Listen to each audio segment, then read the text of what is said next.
In the early days of the business, you're really focused on product and how do we get this thing off the ground. But then you find yourself at a point of like, okay, this thing seems to be working, but where to? Like, where are we going? And you really need to start thinking about, there's so many paths you can take your business down. If you're not strategic about it, you don't have a plan, you can just end up, as you say, too much vision and sort of no substance behind it, for sure. You're listening to the 9 to Survive podcast, where we speak to the most inspiring entrepreneurs of Australia. I'm your host, Alex Whiteside, the CEO of EasyCompanies. Running your own business can be quite daunting and scary. We're here to show you how to face those fears and help you build your dream today. We listen to the innovators, the game changers, and the thought leaders who have built their startups from the ground up. Hear what makes them tick, how they've overcome their own failures, and be inspired to take your own leap of faith and ignite your passion for business.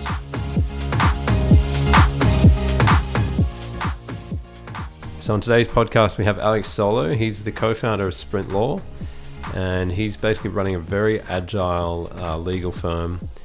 He quit his job 2 years ago to pursue this full time. So I hope you enjoy his story. Don't forget to subscribe to our podcast if you haven't already, so you can catch all of our weekly episodes. And if you're watching on YouTube, make sure you like the video as well. Thanks. All right, so good to have you on the show, Alex. Thanks Welcome. for having me. Yep. So you've been running sprintlaw for a few years now, right? 2 years? Yeah, that's right. We started in early 2017, so a couple of years. And how would you explain sprintlaw in a really quick pitch? Yeah, the elevator pitch. So we often say we're a law tech firm, but I guess our mission is to make legal services simple and more efficient for small businesses and startups. That's interesting, because that's how we found you, actually, because you were recommended by a lot of people in the startup community. For sure. And they were saying you guys are just super innovative and, super techy and, working closely with startups. For sure. I think it was, when we started the business, we really took the kind of startup community as inspiration in how to build a law firm. Law firms are a very traditional industry and things are kind of built in a very old-fashioned way. But for us, seeing the whole startup movement emerge, particularly the latest movement with all the lean startup kind of businesses emerging, we were looking at how we could apply that to the legal industry. And I think that's informed how we built the business and also how we've kind of connected with the community. They see a lot of themselves in how we do things. So it works quite well. I think that's it. Yeah. Like you're gonna relate to startups when they want and small businesses when they want your processes to match theirs. Like it's definitely one of the most tedious things when you work with big, like lawyers or, big accountants and stuff like that. And it takes forever to get things processed and done. For sure. Yeah, fully. And I think, as founders ourselves, having gone through the same process so recently, we really know what those pains feel like. We know how annoying it is when someone doesn't respond to you for days or is, isn't transparent about price. And I think, being able to share the frustrations of your clients makes it a lot easier to build a business that they would want. Yeah, and that's it. Like we're in a generation now where we want everything now. Yeah, for sure. Immediately. If you send an email and 10 minutes later, you're like, where's the response, Yeah. And I think probably the other thing is like upfront pricing as well. That's like, you just never know what you're going to get when you go to bigger firms, and then the bill comes after and you're like, whoa, is that how much $1,000 an hour adds up to, Well, for sure. And I guess for us, we were recognizing, changing purchasing patterns in the way people buy things now, not only consumers, but increasingly businesses. E-commerce is massive in every other industry. People will, order their clothes and stuff online and they can see the price and they know when they're going to get it. And it's weird that particularly for services that are so packageable and commoditizable, that they're treated as if there's some bespoke thing that you can't price until afterwards. And so for us, in the way we designed it from the beginning, it was like, well, can we make this almost like an e-commerce experience, like off the shelf and why don't we just have a giant catalog which covers most scenarios and sort of do things that way. Yeah, it's awesome. So I've seen looking at your kind of history in business, it looks like you're definitely a born entrepreneur to an extent. Yeah. It looks like you kind of just keep wanting to go back into running businesses. Like you went to university, you started an agency, sold that agency and went to work for a law firm, but then came back to running your own law firm. Yeah, for sure. I'd say that's accurate. I think, you would know, being an entrepreneur yourself, once you've been bitten by the entrepreneur bug, you can't sort of shake it off. And definitely being at university when I was, there was obviously the .com boom that was happening when we were growing up, but then also hearing all the stories of Facebook and all the kind of startups that were coming out and starting as sort of young people starting garage operations and those things blowing up as a young person, which I like to think I still am, but back then was definitely very sort of inspiring and got me interested in thinking of new ways of doing things. And once you start thinking that way, you start to see opportunities everywhere. So did you always know that you were going to run your own business? Like, were you doing things before running a digital agency when you were younger? I mean, I tried to do 2 or 3 businesses just before the digital agency, and that was the one that actually worked. Before that, not really. Like, I think I was following a fairly traditional path. Tried to do well at school and obviously studied law, so tried to get into like a prestigious sounding course, even though if I didn't really know what it was, and wasn't really thinking about the future. I was always like a tech nerd, so like loved technology since I was a young person. Like, was always sort of trying to like get the best computer and things like that, and make things efficient. Got into web design probably when I was about 10 years old and was making websites and stuff just for fun because I enjoyed it, but never really thought of the entrepreneur thing until university. I had a friend who he was very much into entrepreneurship and he wanted to start a business, and it was working through that I kind of realized, hey, this is the place where I can apply all the things I love, technology and thinking creatively, and working hard. So I mean, that's what got me passionate about business, is optimizing like, clunky processes. Like, I'd always work in other companies, and that's probably why I can't be in other companies.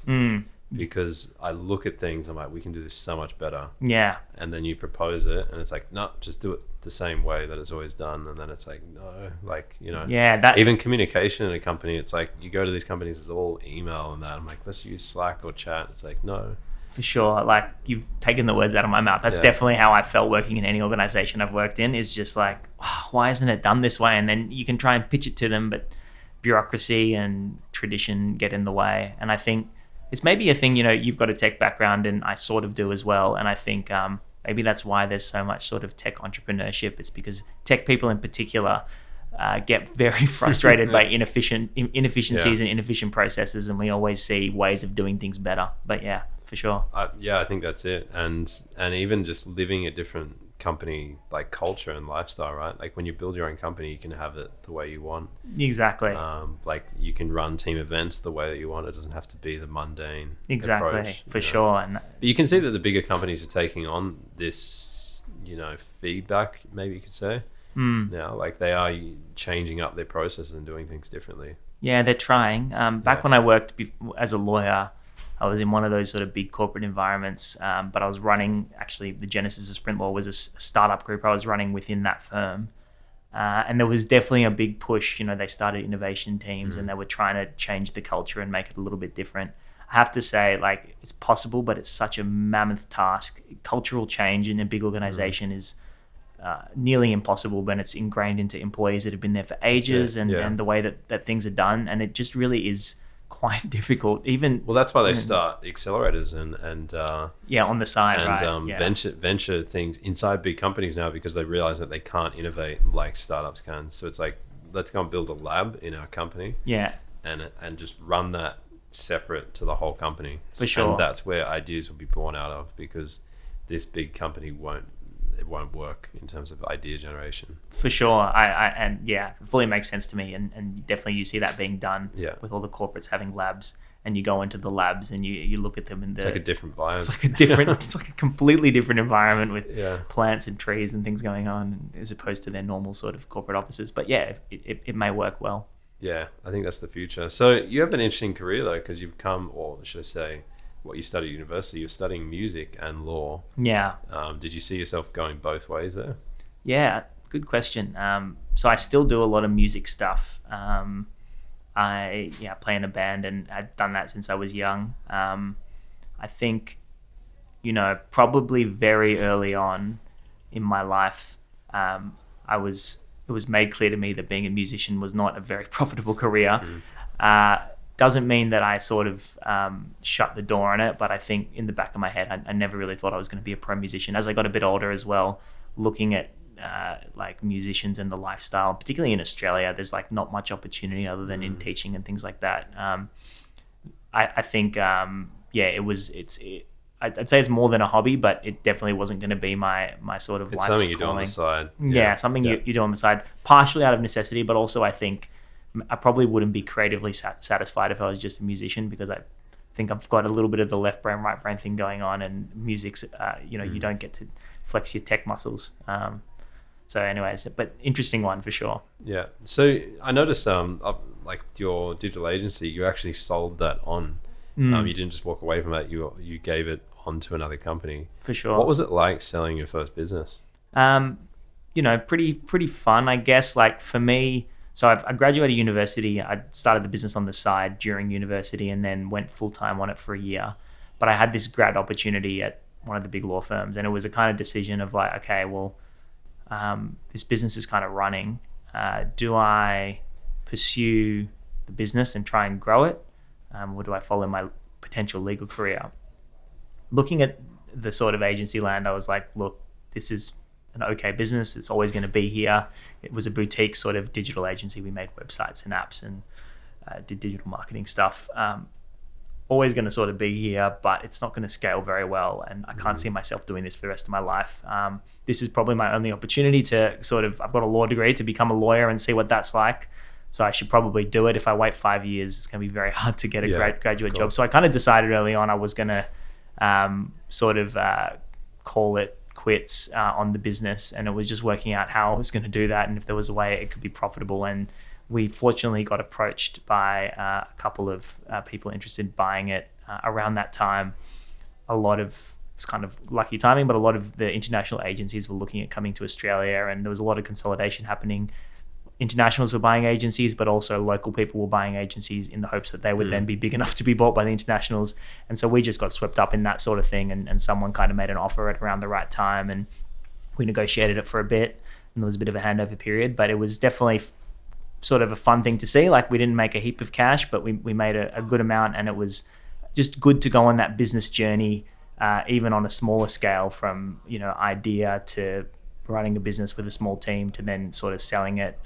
Definitely good kind of training wheels for what I'm doing now. And that it obviously gives you the confidence to run your next business. I think that's the thing, like we all strive to kind of start a business, but having a successful exit on your belt is like, it shouldn't motivate people to get out of business, but it's like just knowing that you can exit, because it's so easy to enter a business, then you get it off the road, but it's like, what's the longevity of this business? Where's it going to go? For sure. And definitely speaking to a lot of founders these days, the exit is a big theoretical concept in their head, and they don't really know what it means or how it works, and they've heard of things about, this person will acquire me or I'll list on the stock exchange, but they haven't really gone into the details of like, well, what happens and who's going to buy me and what are they going to be looking for when they do? I mean, we're so focused on the vision of where the company wants to go though, right? Exactly. And then, it's like, you're not like thinking about an exit means that you don't want to like run this anymore. For sure.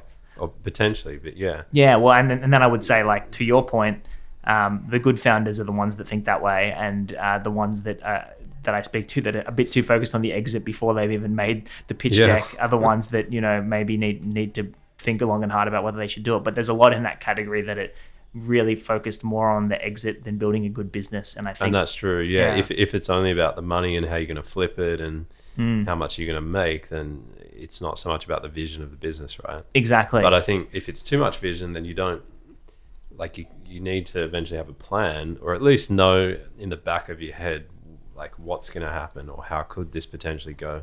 Yeah. Because those kind of discussions can take years to map out, or even to start put pieces in place, right? For sure. And I think I'm sure you've got your own perspective on this, having been on the sort of founder's journey, but I think, particularly like in the early days of the business, you're really focused on product and how do we get this thing off the ground. But then you find yourself at a point of like, okay, this thing seems to be working, but where to? Like, where are we going? And you really need to start thinking about, there's so many paths you can take your business down. Do we launch this new revenue stream? Do we go overseas? Like, what do we do? And then if you're not strategic about it, you don't have a plan, you can just end up, as you say, too much vision and sort of no substance behind it, for sure. Well, I think what happens in the journey of a business taking off is like you need to be super visionary at the start to get the business off the ground, because it's like too much structure and it's not going to work in the early days. Yeah. But then it starts to tip into you need structure to take the business further. You still need the visionary components, but if the structure is missing, then it's just going to be too much vision and, you know, hype that you can get all this done. But for sure, yeah. It starts to kind of become thin air eventually, right? Yeah, I fully agree with that. And I think it's a transition you have to make. And it's kind of when you move from being on the ground doing a little bit of everything to growing a team and then having to put processes in place and then have the thing work when you're not there. And you got to give people a clear set of values or decision-making criteria so they can make decisions. But you also, if it's going to be a real business that actually works by itself as a brand, and it's not just about whoever happens to be working there, it needs to have structure and process and operations. And that's it. Yeah. And that's good for any founder, like on the journey of thinking of even having that exit strategy, for instance, is knowing that like you need to get the business in order so that you could walk away from it, or at least run it on the back burner or something like that. I think one of the things I see is that you're too in the business. It's like if you were to ever to hand that over, it's not like, it would just be too tedious. Like whoever bought your business would have to, like it looks like when you exited, it was pretty smooth, right? For sure. But it's like whoever kind of takes over that, are you coming with us or? Yeah, for sure. I mean, I would say though, in my first business, it wasn't the smoothest because there was too much of me involved. And so I had to do like an earn out and be involved in the handover for a period, which is a lesson learned in terms of like, well, I mean, being in it, but not being completely absorbed by it. Not being absorbed by it. And one of the great pieces of training I got working in a big law firm was working on M&A deals on the acquirers side. So acting for people that were about to buy startups or small businesses. And you start to see how they think about the acquisition process and what they look for. And one of the big things when someone's buying a business, you know, there's many things they'll look at. One of them is founder risk. Like how much is this business going to... codependency. Yeah. Is it dependent on this one person? And if lots, then no thanks. Or like we'll reduce the valuation by X% or we'll structure it in a certain way. And that... It's kind of like buying a house and knowing that the owners have to stick around for each year. Love it. That's a great way to put it. In the bedroom in the back. We'll just stay here for a year to let you know if anything happens with the plumbing. This is how you fix it. You know. Yeah, exactly. Yeah. And it's like, no, I just want to buy the house without you in it, right? Exactly. Maybe stay for a week, show me around. But then I want to be able to have the house and it be as good, and I want to renovate and make it better, and I want that to be possible. Yeah, and I think that's very important as a business owner, as you're growing. It's not like that's going to become your only priority, but just keep in the back of the mind, like, am I completely absorbed in this business? Yeah. Is it key man risk? Is the entire business dependent on me? And that obviously, if you're the sole founder and you don't have any team, then that makes sense. Like it's not, you don't think about that month one in, right? No, for sure. But it's like, as you tip that point of we're making revenue, we've got a team. Okay, cool. Let's start delegating more and more. Exactly. So that we're not like key man risk. For sure. Yeah. One thing we did in that regard, sort of as we were growing, so we'd always start with like one of the founders doing the task that needs to be done on the ground, learning it and working out a process for it. But as soon as we found a way that we were doing it again and again, as soon as possible, delegate and see if that works and make sure the delegation process works. Don't wait until too late to delegate because then you haven't actually progressed. Because as the founder, you end up holding too many hats, and that's fun. But yeah, for sure. Like that's been the last 2 years for me. It's like it starts to get a bit weird because you're so used to doing everything. You start to hand everything off, and then it's like just silence around. You're like, what's going on anymore? You know? There's nothing to do that much, but that is your doing. Like you run the company now. Yeah. You're not kind of working on every little component of the company. Yeah, definitely. I fully agree. It's so weird how much the role of the founder changes, I think, just from... It's important to recognize that, though, because otherwise you're like, what's going on? Or why are we blocked? It's because you have to change. You've got to change, You've got to evolve. There's like a life cycle. And then at the end, it's like, okay. Which you can start off again. So, I mean, in terms of working at... It'd be interesting to see, like, you've worked at a commercial law firm. How are you running things differently at sprintlaw? Well, what was the first thing you changed? Well, I guess so the sprint in sprintlaw comes from like agile project management. Interesting. I didn't think of it like that. No, for sure. I mean, obviously there's the double meaning, so it means fast, but we took that approach from lean startup and agile project management of okay, we're going to build this iteratively by listening to customer feedback from the beginning. So we're going to build a model. We're going to reinvent the law firm from the ground up, listening to what the customer wants. And so when we first launched, we knew what the problem was, and we had a sense of the tools we were going to use to solve it. We knew the problem was startups and small businesses hated getting legal services. 80% don't see a lawyer when they have a legal problem. We knew that there was technology available we could leverage to automate a lot of stuff. We knew we could do things online, etc. So we had the tools and we had the problem, but we went out and we had a prototype solution. And the first thing we were going to do was completely different to a traditional law firm. We were going to have a bunch of sort of questions that you answer on our website, and you can get your document sort of done for you, and then you'll have a lawyer you speak to afterwards who'll review it and settle it for you. That was sprintlaw 1.0. Launched that as quick as we could, took it to market, and realized, you ask someone more than 4 questions about the law on a website, and they're not going to fill out the form, right? Confused. They're confused and they run away. 4 questions is the magic number, and so name, email, phone number, and what do you want when it comes to law, we found. And so a quick overview. Yeah, and so that kind of influenced how we built the business. And already we saw, we're going to do things online. There's a massive opportunity in digital marketing. We've got these, we know how to get inquiries now. How are we going to service all these businesses that need stuff? And we sort of realized we're going to need to structure the law firm a little bit differently. Online, you get a lot of inquiries. Traditional lawyers solicit work by having coffees with people, and they draw on their personal network. The partner does the quoting, and they delegate it to their team.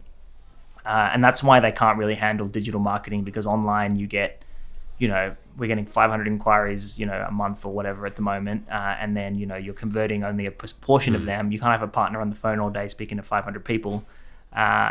And where a lot of them don't even need to use you. So we've kind of flipped it on its head. We've separated the legal function from the sort of scoping function or the sales function in the business. So we have a clients team who are involved in doing all of our sort of new inquiries and scoping things. And for them, they're all sort of junior lawyers / uni students, law students. For them, they're doing a partner's job at the beginning of their career. So it's great training. There must be a high vibe energy in there. You've got a lot of young energy. For sure. Yeah. Like, that's something I sort of conceptually knew but underestimated how beneficial it is just having a lot of young people in the business. Again, I thought I was young, but like there's a new generation of just tech, next level tech natives who really know how to do stuff differently. They've just injected so much positive energy into the business. And from that sort of front end. And then I guess on the legal side, again, we kind of recognized that, what people really look for in a lawyer is that human element. They don't want to pay someone to write a document that they could download off the internet. They want someone to break it down, explain it to them. That's what you're paying for. You're paying someone for their basically human experience or their empathy or whatever. And something technology is a bit far away from replacing, I think. It can do all the easy stuff. It can automate the documents. It can automate the processes. It can track time, do data reporting, all that stuff. Humans. But it can't automate humans. So we just developed this model where we automated literally everything that was automatable and left the thing that people wanted most to be human as human. And so I guess from a client's perspective, when you come to us, it's a very human experience. You'll speak to a person on the phone at the beginning who'll work out what you need, and then it gets passed to a lawyer who speaks with you on the phone and talks through whatever we're doing for you. In the background, there's just a bunch of technology that's kind of automated everything. So it's all done efficiently. Documents are produced efficiently and yeah. So very different to the traditional law firm, it sounds like. Yeah, very different sort of structure for sure. So where do you see the future of law going at the moment? I mean, that's a big sort of question. I guess I can probably speak mainly to the commercial law, which is in your space, in my space. Yeah, I think it's kind of, I would look at like what happened in the technology service industry. I think technology industries tend to be a few years ahead of other ones, and if you look at like web designers or whatever, it's kind of a similar thing to legals in that it's a service. Coders do code, lawyers write contracts, and contracts are eerily similar to code in many sort of ways. And automation has changed the way that agencies work. I used to run a digital agency, very human thing. You'd pay a developer to manually code your site. Now there's tools online that will automate everything. So I think you're going to have what you have in sort of web design land. Let's use that as an example. You've got a bunch of tools that automate all the simple stuff, simple websites you can do yourself. People can answer a bunch of questions and sort of set up their own website. And when they want to do slightly more complex things, there's now sort of agencies that support those tools that are used. Yeah. But they're also using those same tools that are being used by the people to DIY, and they're working on top of them. So you've got WordPress, for example, or Wix or whatever it is. Now you've got Wix, sort of Wix specialist agencies. And I think you're starting to see some big web dev agencies emerge. For a while there was like the marketplace thing going on where you'd have peer-to-peer, find freelancers. But I think the next generation is really just the marketplace. So do you think we ever reach a point where, I mean, obviously it's possible, but in the short term future that we can use AI to generate legal documents, or is it still too? I think to generate simple legal documents, you don't need AI. You can do it with a decision tree. And there's a lot of people out there saying I've developed legal AI, but it's a decision tree. Just a complex one with the AI label. Yeah, for sure. But I guess it's like machine learning, like reading through thousands of contracts and understanding why they're structured that way. Yeah. I mean, there's people developing that. There's Kira software doing exactly what you said. Those tools are pretty far away from being something that are usable. But in 10 years' time, you're going to probably see them being usable. You could probably feed a contract into a tool and it will tell you the risks. Interesting. So I think there's going to be a bunch of... I think what you see is all the simple tasks are going to be automated from the bottom up. And then it gets to the really structured, like negotiations and stuff, like things representing people in court. Yeah. Where it's much more complicated. But like the more human it is, the harder it is. And I just, until we have a super intelligence, you're not going to see the end of lawyers. I'd put it that way. Yeah, it's good. So, I mean, you're obviously running your own law firm at the moment. Now, it comes with its own challenges, right? Running your own business. What are some of the challenges that you faced in just more so running the business? Good question. I think probably in the early stages, it was like learning a bunch of new skills that I just didn't have. I'm trained as a lawyer. I worked in a digital marketing agency, so I knew a bit of that. But sprintlaw is a much bigger scale to what I'd done before. So like learning about managing finances, cash flow, and all those sorts of things, and how that feeds into day-to-day decision making was sort of quite tough early on. Again, moving from that early stage vision-y kind of founder to a person running a team, I found that a bit challenging in terms of changing my mindset. And I think also recruiting and hiring is another major challenge. I think people, everyone who I ever speak to who's a more experienced founder than me just sort of says, people are the most important thing in your business, and if you get it wrong, you get it wrong. But then hiring in accordance with growth is just a nightmare. Like finding the right person at the right time to do the right job without big budget for recruiters or HR, that's been a big challenge. And one of the things I didn't predict to be the biggest sort of barrier to growth, but it kind of has been for us, is just finding the specific type of lawyer that we want who's highly qualified or whatever it is. So those are probably a couple of them. I mean, there's millions of that others. was always my challenge. I thought when I get the business off the ground, it will be like, I'll just be able to pay people, right? It's simple. Like I'm offering the money and people will just show up. Yeah. And then you put an ad up and no one applies. Yeah. Like more for our customer service, casual jobs, those are a bit easier. But things like marketing and tech and any of the bigger roles in the company. Yeah. It's just like, it's a nightmare sometimes. You're just like, why can't I fill this role? For sure. Like, why is it so challenging? I'm offering the money. Like they always talk about job shortages in Australia or things like that. But it's like, I'm offering someone the chance of a job. No one's showing up. No one shows up. And it just comes like, I think that comes down to skills. Like we're not teaching the right skills at the moment. It's like, we need to be more in that marketing tech space, tech startups. 100%. That's where we're heading. Well, that's what people say. Like the diversity of your skill set, the better your job opportunities will be in the future for young people. And I think like definitely there's jobs ads that we put up. I know heaps of law graduates who can't get a job, but I'm putting up ads for alternative careers for someone that might be a bit good at sales, a bit good at marketing, and a bit good at legal. And it's just like, who fits that criteria? Yeah. Nobody, right? And It's too specific. It's too specific and weird. And then you just need to find these people that are open to diversifying their skill set, which is maybe a mindset shift and a skills training shift for people. I think one of the biggest things I learned there was like not to rush into it, because it's like eventually then you give up and you're like, I just need to fill it now. I'll just put anyone in. Yeah. And the minute you do that, it's like then you've got the wrong person because it's out of desperation. Yeah. But little did you know, 2 weeks later, the right person would have shown up. But I have like 3 of those stories. Yeah. It's just, it's so true. In fact, I almost say that sentence to so many other people of like, you just rush into it because you need them, and then it's just never ever worth it. You think it's bad because you're like, there's all this money I could be making if this person was here, but it's just never worth it. And particularly in a small team, having to let people go is so hard, and it's not something you want to be doing regularly. No, especially if it's your first time.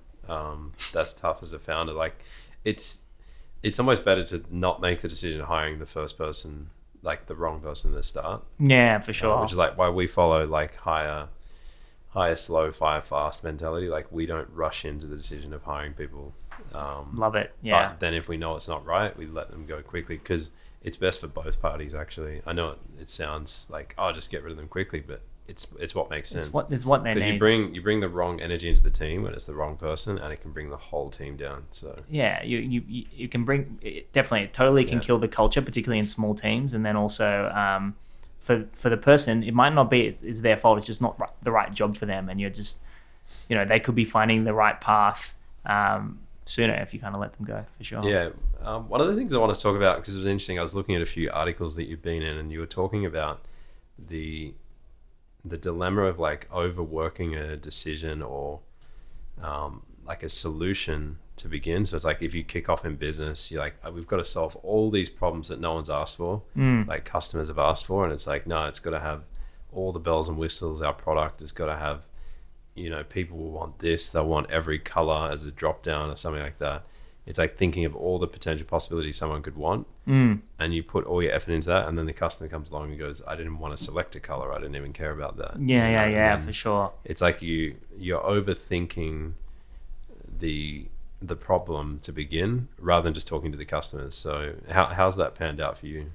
That is like, one of the single biggest things that is one of our values, and kind of drives the way that we do things as a business. And it comes back to that sprint thing of like, changing the way you manage a project. In traditional project management, you plan something, you spend a year on it, and then you release it and hope it works. In sprint and agile, it's a feedback loop. So you launch it as quickly as possible and see what the customers say. Everything we do, we come up with an idea, we do a quick feasibility analysis, but if we think it might work, whether it's operational or external, doesn't matter. We just do it and see what happens. And rather than wasting time planning it, we do some version of it that will give us a good sense of whether it works or not. And that's been one of the things I think in our team, I've heard from the team, particularly lawyers, they're like, I can't believe how fast stuff happens here. They'll make a suggestion. Wouldn't it be nice if we did things this way?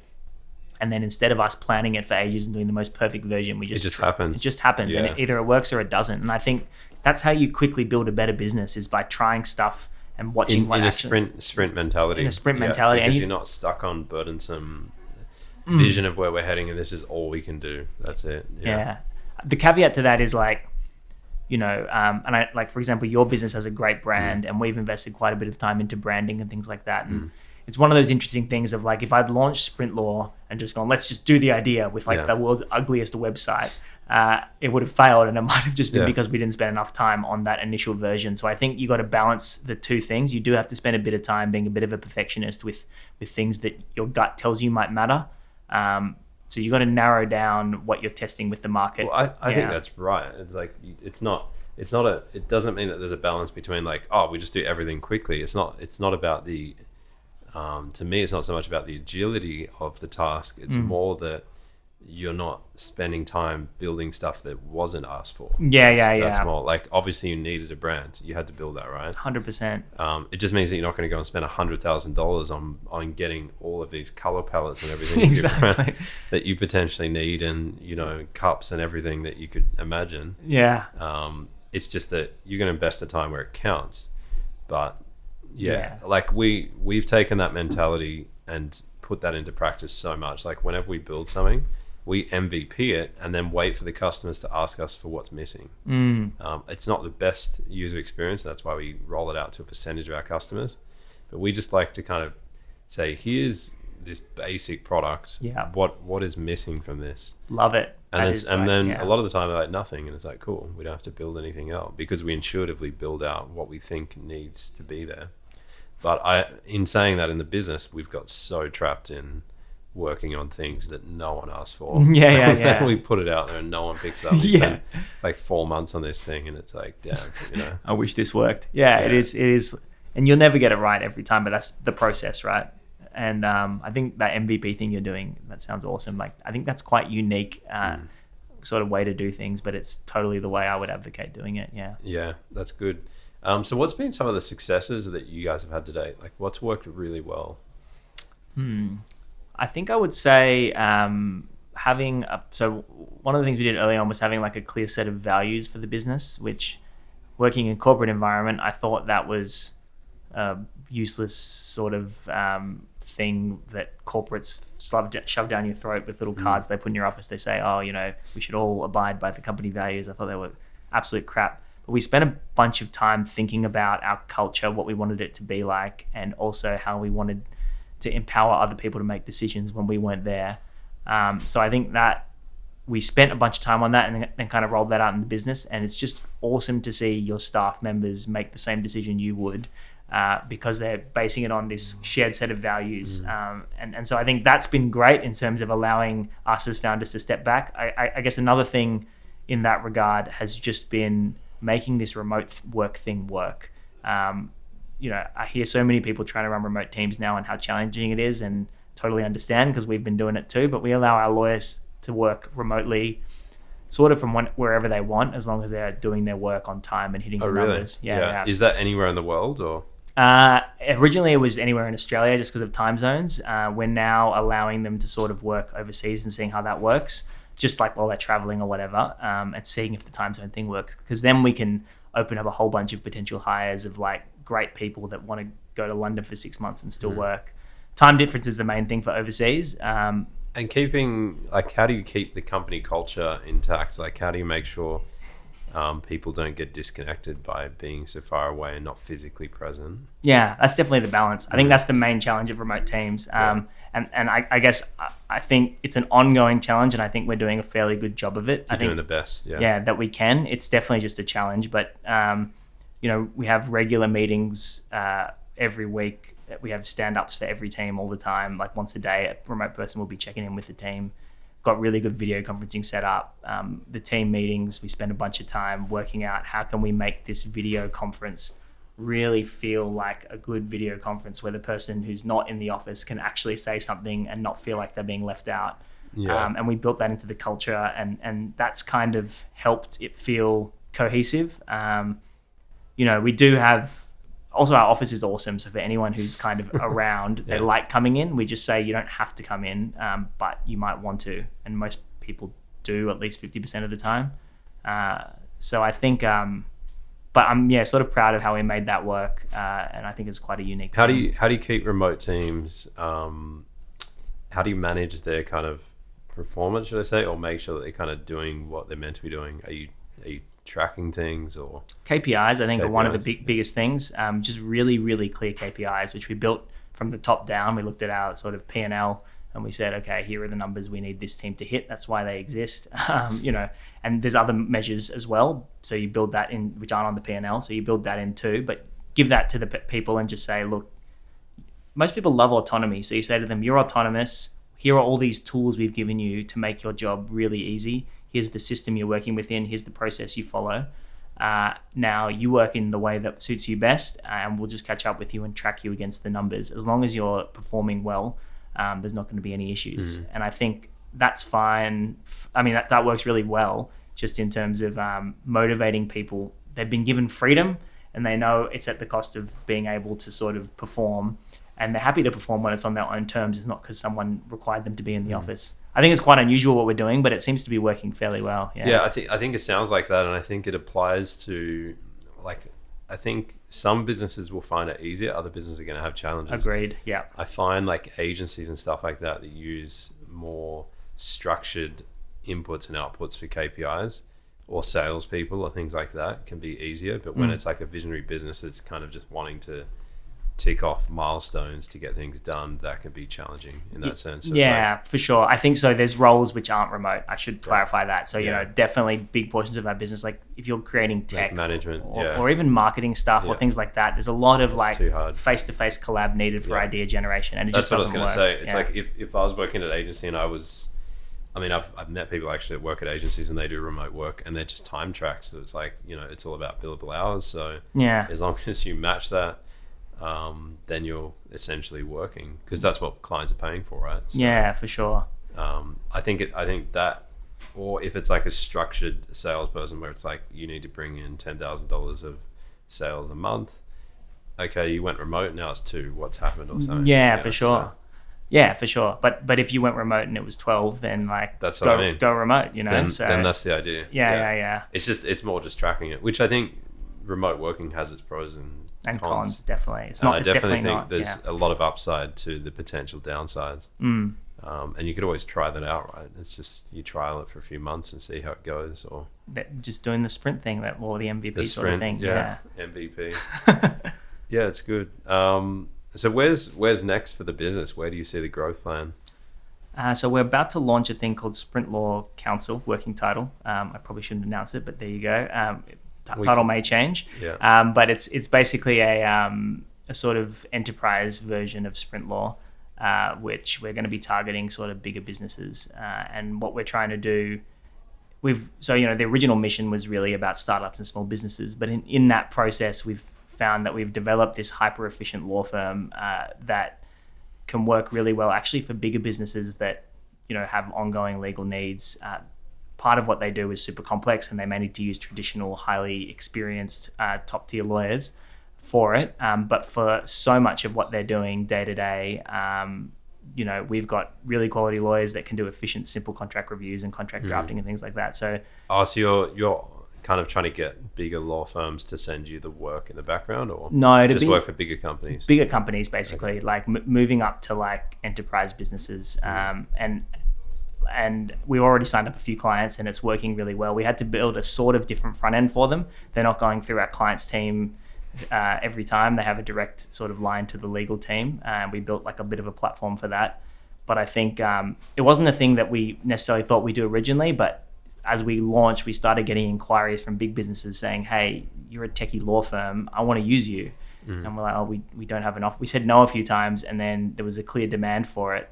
So we trialed this thing out with the platform, and it's just worked really well with our clients, and it's great for the business model, sort of recurring revenue from big businesses. So that's probably the next thing on the agenda, is pushing that out. After that, in the longer term, I mean, we've thought about sort of looking overseas.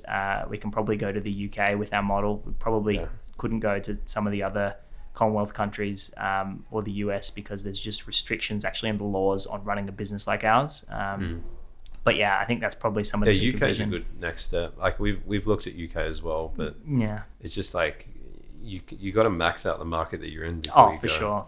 That's right. If it's so easy, something I've spoken to a lot of people about is like, as a founder, it's the vision thing you said before. You get so caught up in like, okay, I've built this thing, I want to build the next thing, and it's like, no, just focus on this business and make it work. And I think that's what I mean. I think there's eventually, unless you can find the discipline within as a founder, you're gonna face that challenge of the business just needs structure. Like stop trying to be super visionary, or find someone who can be the structure to tell you, no, we're not going to UK. Yeah, exactly, for sure. Because if it's sole visionary, you'll take the ship everywhere. Yeah. That's.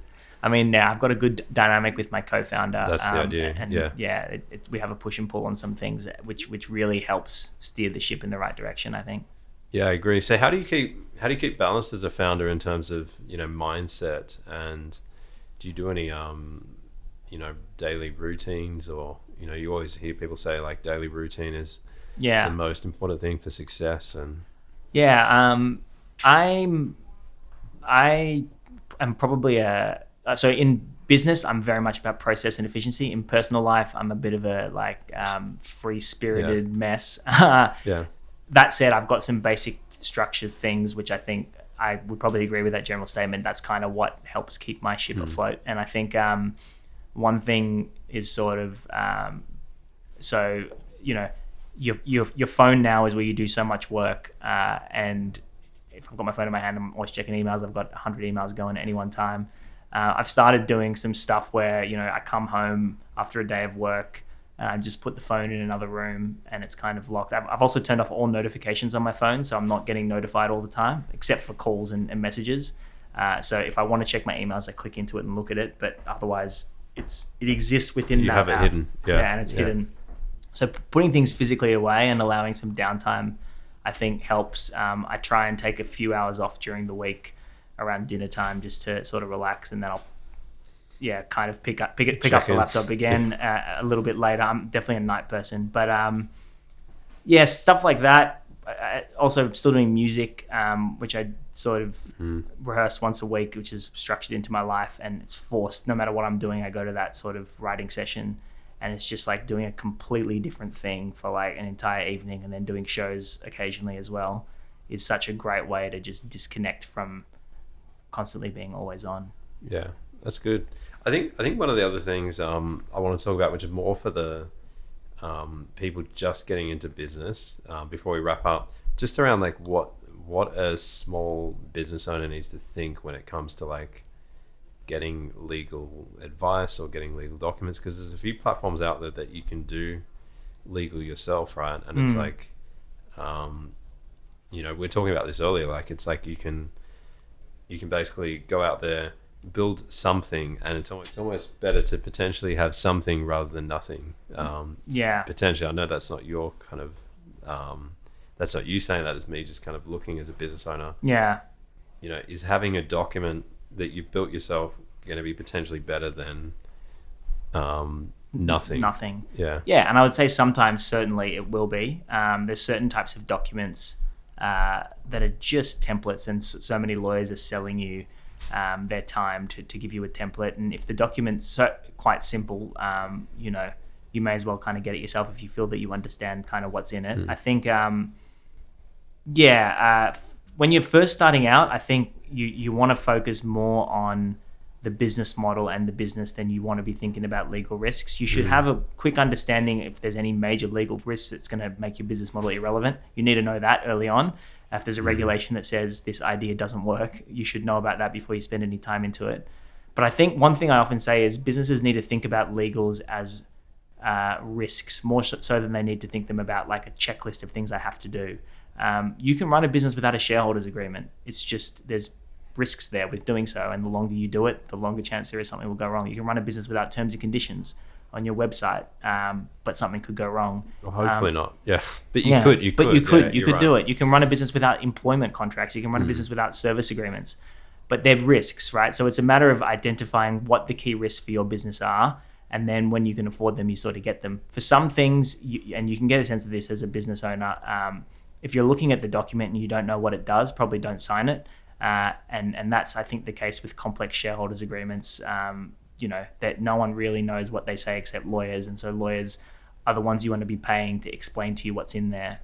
Similarly, if you're investing in like a document that you're going to use every day, it's core to your business, it's your core customer terms and conditions. You should probably have that done professionally, especially like anyone that needs services agreements and things like that. Yeah. At least get a template and write up what you potentially want. Take that to a lawyer and get it put together. Yeah. But I think it's more just like around the documents that you potentially, terms and conditions, like generating those, it's going to get you by, but you are opening yourself up to a risk, because knowing what the risks are. But it is definitely that balance when you're just starting out, because especially if it's still at that hobby phase of the business, you don't want to spend 10 grand. I know it's not 10 grand, but a lot of people think that it's going to cost 10 grand. For sure. They don't know it might only cost 3 or something, but it's like putting that together is very fearful of like, oh, I need all this stuff. And then comes the thing of like, I just won't get it then. Yeah, for sure. So it's like, sometimes I think, maybe generating your own document, but you do need to be aware of the risks. The risks, yeah. And I think, what we try and do when people inquire with us and they're too early to really need us or afford us, we give them a bit of a roadmap of like, okay, here are the things, all the things you might need in the next couple of years. And, you don't need this now, but if you get to this stage, think about this and blah, blah, blah, blah, blah. And if you can stage it for them, I think that helps a lot in terms of knowing what to do. And similarly, people can educate themselves on that. There's plenty of resources online to tell you what's important and what's not. And then in terms of generating your own documents, like you can do it at the beginning. And I just think it's probably, as I said before, it's just a matter of recognizing it's a risk that you did it that way, recognizing that if this thing grows, you've got this. You got to review it. You got to review it and you got to update it. And that's what a lot of our clients have done. They've been businesses that have been around for 6 months to 12 months. They know that they're guilty. They come to us, we're guilty. We used an online document. And I'm like, don't be guilty. That's what you do when you have no money. And that's fine. And now you're coming because you're realizing we're getting a bunch of customers and I'm nervous about my terms and conditions. I want to update them. And that's all that shareholders agreement we put together. Yeah, we know it's bad. We want to get rid of it. Can you help us do it? And I don't think that's a bad way to do it. It's just as long as you're aware of the risks. Yeah. Yeah. No, it's good. And I think that's a really good message to kind of send, because I know legal can be a daunting thing. And I the only reason I say that is because I just see some businesses, and it's not the worst thing, but go almost too much in. Like I'm running a market stall and I've spent, $5,000 checking out all the legals and stuff like that, which is nothing wrong with that. It's just, it's like, should your budget be going to that? I think there's sometimes that fear of like, I need to protect myself from everything, where you can't really at the end of the day. No, there's always a risk in anything you do. It's just mitigating it as much as possible. So yeah, I fully agree. And yeah, you do see founders who haven't got a business model yet, and they're wanting to spend $5,000 on all their legals, and you're sort of I think it always comes to this idea that maybe if we spend money on the business, it will come back. But unfortunately, more often than not, it doesn't. No, it's easy to spend money than it is to make it. That's what you want your money to be going to revenue generating things in the early days. Like you don't want it to be going to risk management. Risk management is, there's essential risk management. I mean, risk matrix. The basics you do, and then otherwise as lean as you can. Over-engineering. Yeah, exactly. Yeah. That's good. Well, look, it's been really great having you on the show, Alex. No worries. And I'm really, really keen to see the future of sprintlaw and where this takes the, online legal industry. For sure. Thanks. Well, thanks for having me. It was great to chat. Great. Also, if you haven't already, check out our YouTube channel. It's available under the EasyCompanies account, and there'll be a 9 to Survive playlist. So I hope you enjoyed the show and look forward to seeing you next time.